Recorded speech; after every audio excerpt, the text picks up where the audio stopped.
بسم الله الرحمن الرحيم.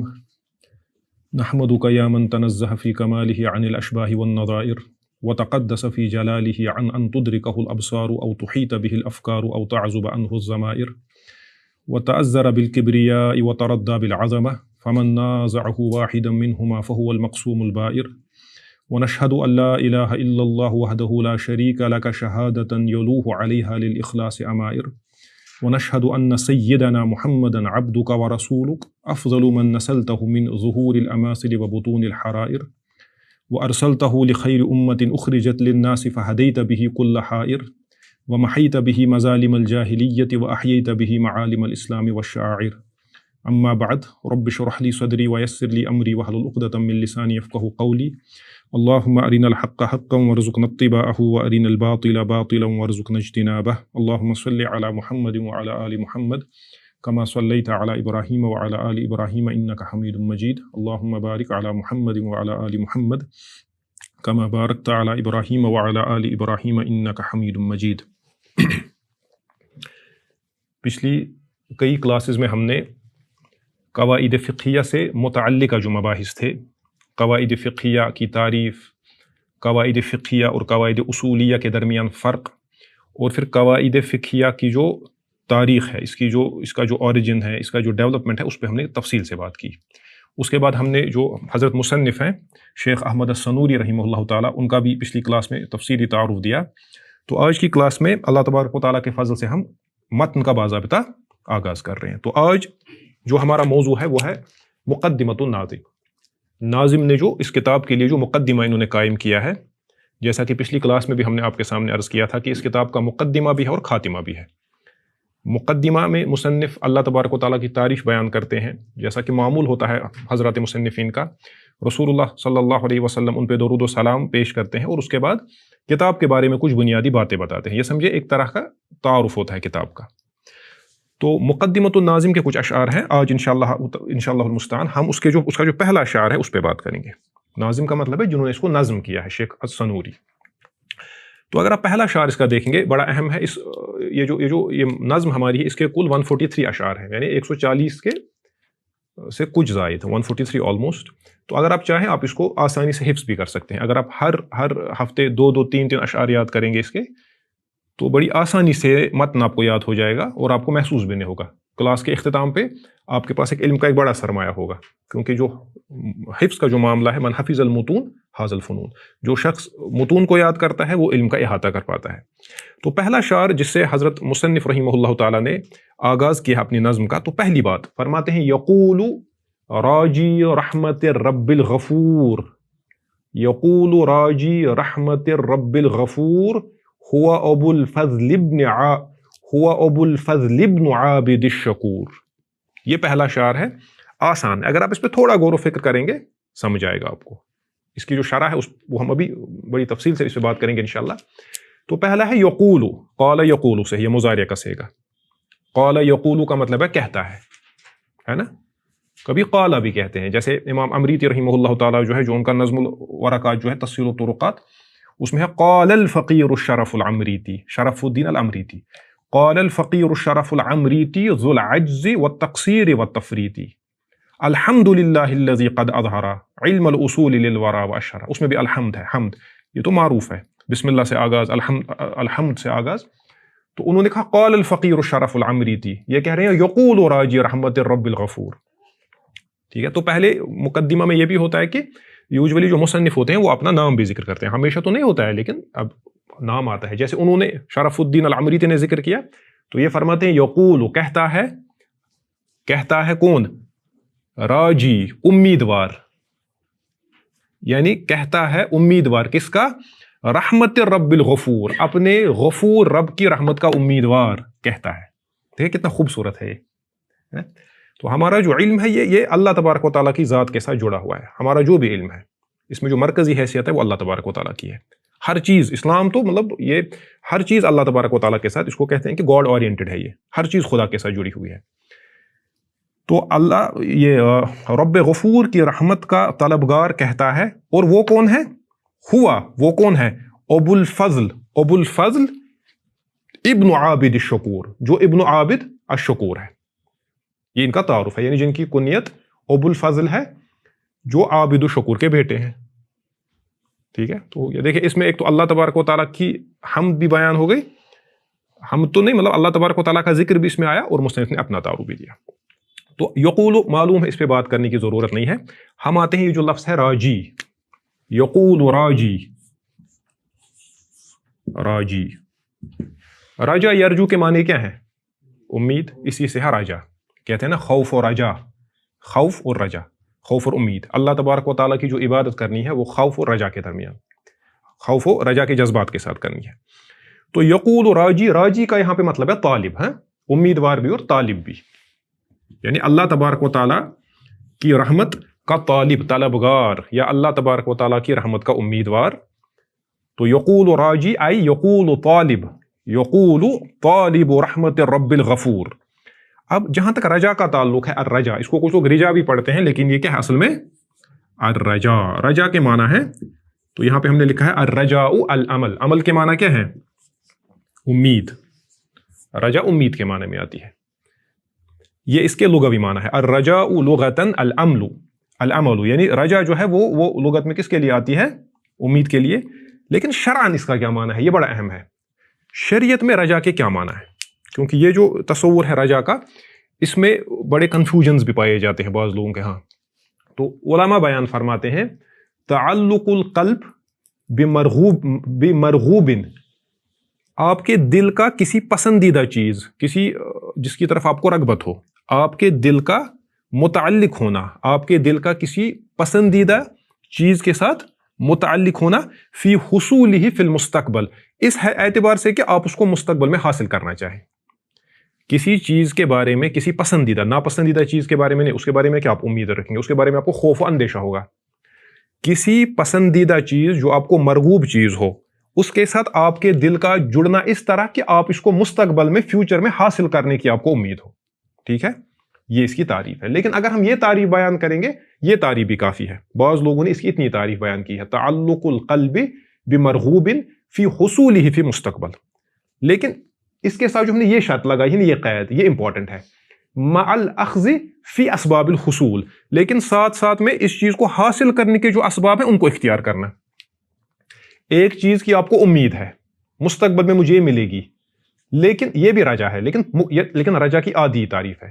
کسی چیز کے بارے میں یہ امید رکھنا، یہ دل کا اس کے ساتھ جڑا رہنا کہ یہ چیز مجھے مستقبل میں حاصل ہوگی، لیکن ساتھ میں کیا ہے؟ مع الاخذ فی اسباب الحصول، لیکن وہ اسباب اختیار کرنا جس سے آپ کو یہ چیز مل جائے.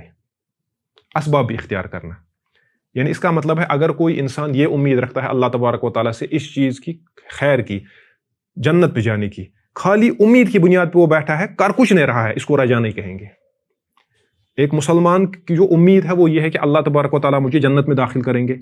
لیکن اگر ایک انسان، یہ تو اس کی امید ہے، رجا، کہ اللہ تبارک و تعالیٰ میری مغفرت کریں گے، اللہ تبارک و تعالیٰ مجھے داخل جنت کریں گے، تو یہ تو اس کی امید ہے. لیکن اس کو رجا، یہ بیٹھا، کچھ نہیں کر رہا ہے، کوئی فرض ادا نہیں کر رہا ہے. نہیں، رجا میں کیا ہے؟ اس کو رجا میں اس کو وہ اسباب بھی اختیار کرنے ہیں جس سے یہ اس تک پہنچے. تو یہ جو ہے مع الاخذ فی اسباب الحصول.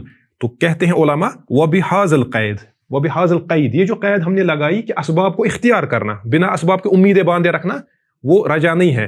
یہ جب آپ نے ایک قید لگا دی کہ اسباب کو اختیار کرنا، وبہذا القید یمتاز عن الطمع والتمنی، اس قید سے یہ طمع اور تمنی دونوں سے الگ ہو جاتا ہے. طمع ہو گیا طمع جو آپ کو ہے، تمنی ہو گیا آرزو. آرزو اور رجا اور طمع اور رجا میں یہ فرق ہے کہ تمنی اور طمع میں آپ صرف آرزو کرتے ہیں، لیکن رجا میں آرزو کے ساتھ ساتھ ان اسباب کو بھی اختیار کرتے ہیں جن کے ذریعے آپ اس مقصد تک پہنچے جو آپ کا مقصد ہے. ٹھیک ہے، تو اس پہ بڑی خوبصورت بات جو کی ہے، یا بہت خوبصورت کلام جو ہے، وہ امام غزالی کا ہے رحمہ اللہ تعالیٰ احیاء العلوم میں. اور بھی علماء نے اس پہ بات کی ہے، امام غزالی نے اس پہ مستقل لکھا ہے. وہ کہتے ہیں، امام غزالی فرماتے ہیں کہ یہ جو رجا ہوتی ہے وہ ہوتی ہے اصل کی بنیاد پہ، آپ کے پاس کچھ ہوتا ہے اس کی بنیاد پہ آپ امید رکھتے ہیں.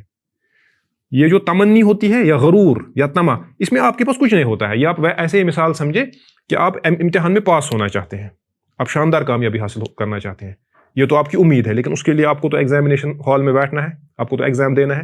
ایگزام میں اپیئر ہونے کے بعد جو آپ کی امید ہے کامیاب ہونے کی وہ رجا ہے. ایگزام دیے بغیر آپ گھر میں بیٹھے ہیں, اس کے بعد امید کرتے ہیں کہ میں شاندار کامیابی مجھے حاصل ہوگی, آپ ایگزام میں گئے بھی نہیں, تو اس کو ہم رجا نہیں کہیں گے. یہ کیا ہے؟ یہ تمنی ہے, آرزو ہے, یہ جھوٹی آرزو ہے, یہ غرور ہے, اس کو یہ طمع ہے, اس کو ٹھیک ہے. یہ وہ غرور عربی والا غرور ہے, دھوکا. یہ وہ اردو والا غرور نہیں ہے, وہ تکبر کے معنی میں استعمال ہوتا ہے, ٹھیک ہے. تو یہ ہے رجا کے معنی. اب دیکھیں, اب اشعار کو اب دیکھیں پھر سے. یقول راجی, امیدوار, یعنی وہ امیدوار جو عمل بھی کر رہا ہے ساتھ ساتھ. اس نے خالی اپنی آرزوں اور امنگوں پہ تکیہ کیے نہیں بیٹھا ہے. یقول راجی رحمت رب الغفور, کہتا ہے اپنے رب جو رب ہے اس کا, اور غفور ہے اس کی رحمت کا طالب کہتا ہے. اب آتے ہیں رحمت کے تو معنی ہمیں معلوم ہی ہے, رب کی طرف آتے ہیں. رب, ٹھیک ہے. رحمت الرب, رب کے کیا معنی ہے؟ اس پہ بڑی تفصیل سے ہم بات کر سکتے ہیں. اگر آپ کوئی بھی بڑی تفسیر اٹھا کے دیکھ لیں, اس پہ بڑا تفصیل سے اس پہ کلام ہوتا ہے. ہم بنیادی کچھ باتیں کریں گے. دیکھیں, یہ جو رب ہے نا, اصلہ راببن, رب جو ہے اس کی اصل کیا ہے؟ رب کی اصل کیا ہے؟ کس اعتبار سے دیکھیں, اصلہ راببن, رب کی اصل ہے رابب, بناء علی انہ اسم الفاعل, اس حیثیت سے کہ یہ اسم الفاعل ہے. جیسے دیکھیں, یہ اصل میں ہے ربا, اس میں کتنے با ہیں؟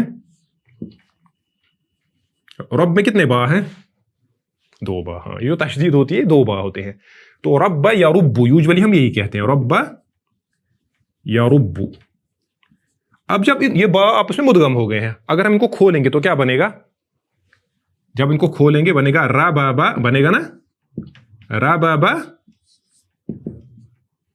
یار بوبو. اصل میں ہے را بابا یار بوبو, یہ مل گیا ربا یا ربو. اب اس سے اسم الفاعل بنائیں. اسم الفاعل, فاعل نہیں. اسم الفاعل کیا کس وزن پہ ہوتا ہے یوجولی؟ فاعل وزن پہ. جیسے قاتل یقتل سے کیا بنے گا؟ نہیں, مفعول نہیں. قاتل یقتل سے قاتل, ٹھیک ہے.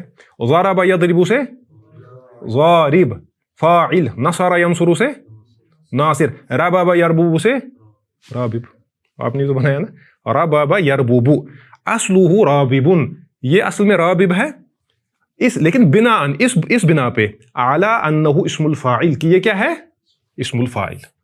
اب یہ ہے رابب, راببن, راببن, ٹھیک ہے. اس کے بعد فحذفت الالف, اس الف کو ہم نے حذف کیا. اس الف کو کیا کیا؟ حذف. وادغمت الباء فی الباء, اور یہ جو 2 با تھے نا, ایک یہ با اور دوسرا یہ با, یہ 2 آپس میں مدغم ہو گئے, ادغام ہو گیا, تو بن گیا ربن. راببن سے کیا بن گیا؟ ربن. تو یہ ہے. اگر آپ سے کوئی پوچھے رب کیا ہے تو آپ کہیں گے رب جو ہے یہ اسم الفاعل ہے, ٹھیک ہے, اصل میں ہے رابب. یہ ایک قول ہے, اس میں کئی اقوال ہیں, میں بس بنیادی کچھ باتیں بتا رہا ہوں. اور بعض علماء کہتے ہیں وہ یصح, یہ بھی صحیح ہے, ان یکون صفتا مشبہتا, یہ بھی ہے کہ یہ صفت مشبہ بھی ہو سکتا ہے. بس اس میں بہت سارا کلام ہے. اب 2 باتیں یاد رکھیں. ایک یہ, ایک رائے جو میں نے یہاں پہ بیان کی ہے آپ کے سامنے, ایک یہ ہے کہ یہ اسم الفاعل ہے, دوسرا یہ صفت مشبہ ہے. صفت مشبہ اور اسم الفاعل میں کیا فرق ہے؟ اسم الفاعل جو ہوتا ہے اس کا مطلب ہے کہ کسی فعل کا صدور ہوا, اس میں تجدد ہے, ایک بار ہو گیا. جیسے اکل یاکل, آکل, اس نے کھایا ایک بار. نصر ینصر, ناصر, اس نے مدد کی ایک بار. صفت مشبہ جو ہوتا ہے اس میں لزوم کے معنی ہوتے ہیں, یعنی یہ کنٹینیوسلی اس کی صفت ہے. اب اس نے صرف ایک بار کھایا نہیں, یہ اس کی صفت ہے. جیسے کریم, کروم یکرم سے کریم, کریم کا مطلب ہے اس نے ایک بار کرم کا معاملہ نہیں کیا, یہ کیا ہے؟ یہ اس کی صفت ہے, ٹھیک ہے. تو اب یہ جو ہے ربن, اس کے بارے میں علماء فرماتے ہیں یہ اگر ہم ایسے لکھیں گے ربن, تو اس کو کہتے ہیں یہ فعلن وزن پہ ہے, کیونکہ صفت مشبہ کے اوزان میں سے ایک وزن فعلن ہے, تو غالباً یہی مراد ہے یہاں پہ, ربن فعلن.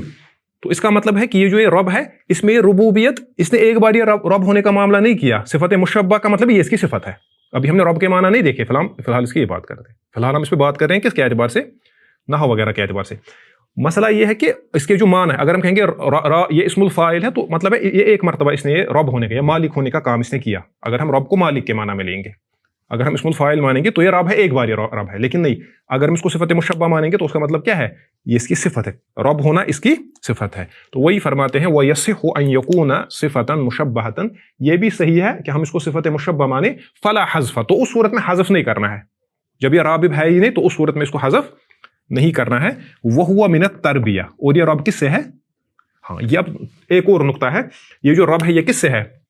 تربیت. تربیت کس کو کہتے ہیں؟ آپ نے اکثر یہ لفظ سنا ہوگا, یہ اردو میں بھی استعمال ہوتا ہے, تعلیم و تربیت.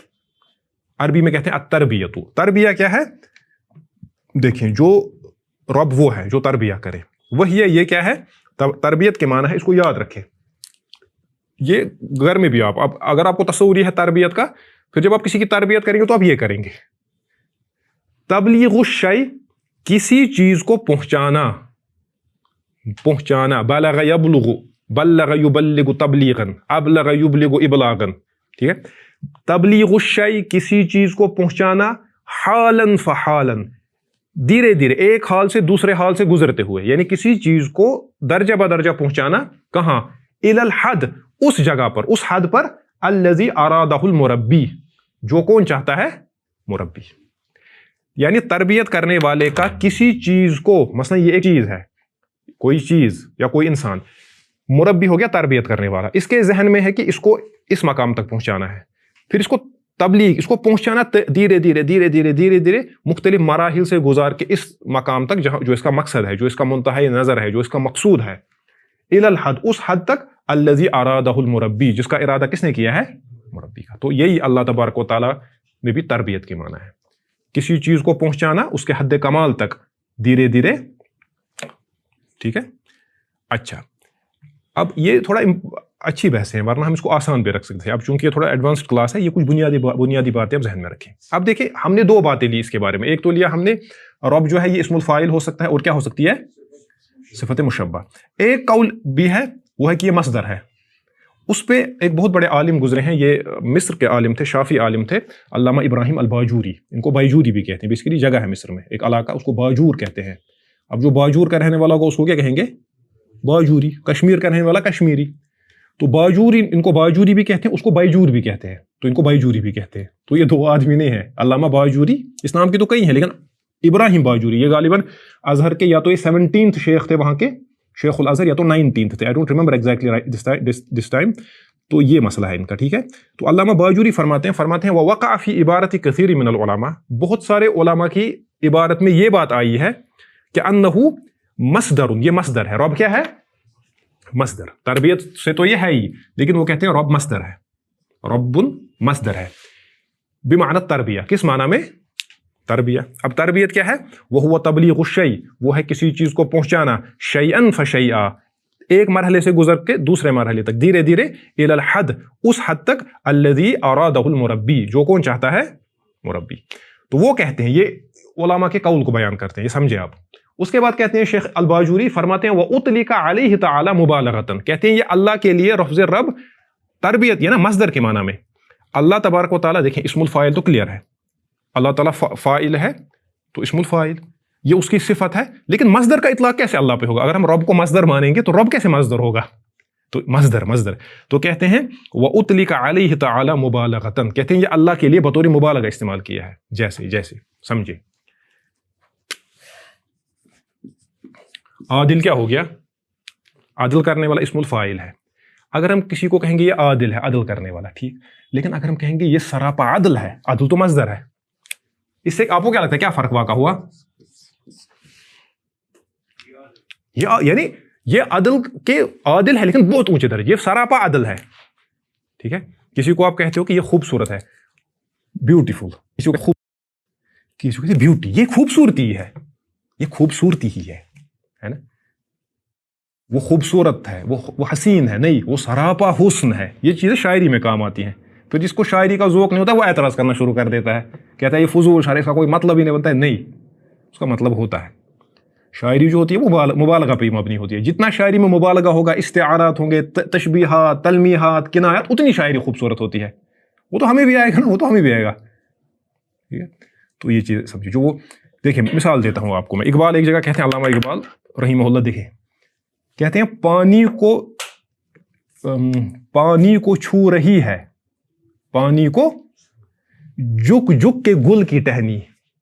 پانی یعنی پھول کی جو ٹہنی ہے, ایک شاخ, وہ پانی کو بار بار چھو رہی ہے. یہ تو ٹھیک ہے, پانی کو چھو رہی ہے جھک جھک کے گل کی ٹہنی. اب دیکھیں تشبیہ کیا ہے, کیسے چھو رہی ہے, جیسے حسین کوئی آئی نہ دیکھتا ہو. کتنا خوبصورت شعر ہے. یعنی یہ جو گل کی ٹہنی ہے نا، یہ پانی پہ جھک رہی ہے، لیکن ایسے لگ رہا ہے کہ یہ ٹہنی کوئی خوبصورت حسین ہے جو اس پانی میں اپنا چہرہ دیکھ رہا ہے. تو یہ شاعری میں بڑا، تو یہ اسی لیے کہتے ہیں کہ جب آپ کہیں گے رب کا مطلب ہے تربیت کرنے والا، لیکن کہتے ہیں نہیں، یہ کہتے ہیں رب، اللہ کے لیے رب ہم نے استعمال کیا بطور مصدر، وَأُطْلِقَ عَلَيْهِ تَعَالَى مُبَالَغَةً. آپ سمجھ رہے ہیں؟ یعنی بدعوا، یہ دعویٰ کرتے ہیں وہ علماء کہ انہ تعالی، کہ جو اللہ تعالیٰ ہے، هو عین التربیہ، وہ تربیت ہی ہے، وہ تربیت کرنے والا نہیں، وہ عین تربیت ہے. یہ بعض علماء نے کہا ہے، لیکن علامہ باجوری جو ہے وہ اس سے اتفاق، اللہ تعالیٰ کو عین تربیت کہنا، کیونکہ اللہ کا معاملہ تھوڑا ڈیفرنٹ ہے، اس میں ہمیں بڑی چیزوں کا خیال رکھنا ہے.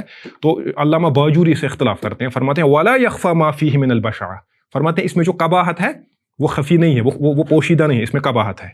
تو ان نے اس کو مصدر نہیں مانا ہے، علامہ باجوری نے اس کو مصدر نہیں مانا ہے. وہ کہتے ہیں یا تو یہ کیا ہے، اسم الفاعل ہے، یا تو یہ صفت مشبہ ہے. پھر فرماتے ہیں فل اولا، زیادہ اولا یہ ہے انہ اسم فاعل، یہ کیا ہے، اسم فاعل. فاصلہ رابب، اصل اس کی رابب ہے جو میں نے کہا. ثم خفف، پھر اس میں تخفیف کی گئی بحذف الالف، الف کو حذف کر کے، وادغام احد المثلین فی الاخر، اور دو مثلین جو ایک جیسے تھے، با اور با، ان کو ایک دوسرے میں ادغام کر کے ہیں، ان کو ایک دوسرے میں جوڑ کے. تو یہ ہے رب کے بارے میں. ابھی تک ہم نے رب کے بارے میں دیکھا کہ یہ آیا کہاں سے یہ لفظ. اس کے بعد آتے ہیں اب اس کے معنی کیا ہے. یقول راجی رحمت الرب، رحمت الرب، رب جو ہے اس کے معنی ذکر کرتے ہیں آئی مالک. کیا کرتے ہیں؟ مالک. آپ دیکھیں بہت سارے مترجمین نے ترجمہ کیا ہے الحمدللہ رب العالمین، تمام تعریف اللہ کے لیے ہیں جو تمام عالمین کا مالک ہے، مالک. اب اس کو وَإِنَّمَا سُمِّيَ الْمَالِكُ بِالرَّبِّ، مالک کو ہم رب کیوں کہتے ہیں، جو مالک ہوتا ہے کسی چیز کا، لِأَنَّهُ يُرَبِّي مَا يَمْلِكُهُ، کیونکہ وہ اس چیز کی دیکھ بھال کرتا ہے جس کا وہ مالک ہوتا ہے. آپ گاڑی کے مالک ہیں، آپ اس کی دیکھ بھال نہیں کرتے؟ دیکھ بھال کرتے ہیں، آپ اس کی صفائی کرتے ہیں، آپ اس کو دھوتے ہیں، آپ اس کی سروس کراتے ہیں. آپ کو معلوم ہوتا ہے اتنے کلومیٹرز کے بعد، 10,000 15,000 کلومیٹرز کے بعد آپ اس کی سروس، آپ اس کی دیکھ بھال کرتے ہیں. گھر ہے، تربیت کر رہے ہیں، دیکھ بھال کر رہے ہیں ہر چیز کی. تو مالک کو اس لیے ہم رب کہتے ہیں لِأَنَّهُ يُرَبِّي، کیونکہ یہ تربیت کرتا ہے ما يملكه، اس چیز کی جس کا یہ مالک ہوتا ہے. تو وَلَهُ مَعَانٍ، رب کے کئی معنی ہے. اسی لیے میں نے کہا نا کہ عربی زبان جو ہے نا، یہ بڑی وسیع زبان ہے. اس حد تک یہ ایک بہت بڑے آدمی نے یہ دعویٰ کیا ہے، بہت بڑے آدمی نے، وہ بتاؤں گا میں اس کے بعد وہ آدمی کون ہے. وہ فرماتے ہیں کہ عربی زبان اتنی وسیع ہے کہ دنیا کا کوئی بھی انسان اس کو مکمل اس کا احاطہ نہیں کر سکتا. لکھا ہے صراحتاً اپنی کتاب میں، اصول فقہ کتاب ہے. فرماتے ہیں عربی زبان اتنی وسیع زبان ہے، دنیا کا کوئی بھی انسان اس پوری زبان کا احاطہ نہیں کر سکتا سوائے ایک انسان کے، وہ نبی ہے. یعنی پیغمبر حضرت محمد صلی اللہ علیہ وسلم کے سوا کوئی بھی انسان پوری عربی زبان کا احاطہ نہیں کر سکتا. یہ کس نے یہ بات کہی ہے؟ ہاں جی، ہاں جزاک اللہ، امام شافعی رحمہ اللہ تعالیٰ نے الرسالہ میں یہ بات کہی ہے. تو عربی زبان، تو اسی لیے کہتے ہیں لفظ رب جو ہے نا اس کے کئی معنی ہیں، کئی معنی. تو نظمها العلامہ السجائی رحمہ اللہ تعالیٰ فی قولہ، ایک بہت بڑے شافعی عالم ہیں علامہ السجائی، انہوں نے اس کو نظم کیا ہے. دیکھیں ان علماء کتنے عظیم علماء تھے. پھر جو جن علماء کو آپ دیکھتے ہیں اپنی سوسائٹی میں ادھر ادھر، ان کو پھر کمپیئر کیا کرے. اب ظاہر سی بات اتنا تو نہیں، لیکن دیکھا کرے یہ علماء یہ ہوتے ہیں. کنٹریبیوشن کیا ہے ان کا؟ دیکھیں رب کے بارے میں انہوں نے 3 اشعار میں انہوں نے رب کے سارے معنی بیان کیے ہیں. تو یہ یاد رکھیں، اگر اس کو یاد کریں گے. اچھا دیکھیں، میں پڑھوں گا ساتھ ساتھ میں اس کا مطلب بھی جہاں پہ ضرورت ہے بتاؤں گا تو آپ سمجھ کے. فرماتے ہیں رب کے معنی کیا ہیں؟ قریب، محیط، مالک و مدبر. ایک معنی ہے رب کے قریب، تو آپ کا رب آپ کے قریب ہے. محیط، احاطہ کرنے والا، رب کہتے ہیں قریب کو بھی جو نزدیک ہو، رب کہتے ہیں جو احاطہ کرنے والا ہو ہر چیز کا. مالکن ہے، مالک بھی ہے جو ابھی ہم نے ذکر کیا. ومدبر، اور مدبر کا مطلب کیا ہے؟ تدبیر کرنے والا. یدبر الامر، قرآن میں تو بار بار آیا ہے. تو یہ 4. اس کے بعد مربن تربیت کرنے والا، یہ بھی ہم نے دیکھا. کثیر الخیر، کثیر الخیر جس کے پاس خیر ہی خیر ہو، اس کو بھی، یہ بھی رب کے معنی میں استعمال ہوتا ہے. اور والمول للنعم، اور نعمتوں کی بارش کرنے والا، یہ رب کے سارے معنی ہیں. قریب، محیط، مالک و مدبر، مربن کثیر الخیر والمول للنعم. اس کے بعد وخالقنا المعبود جابر قصرنا ومصلحنا والصاحب الثابت القدم. اور رب کے معنی ہے خالق کے بھی، اور ہمارا خالق. رب کے معنی کیا ہے؟ خالق. المعبود، اور رب کا معنی کیا ہے؟ معبود کے بھی.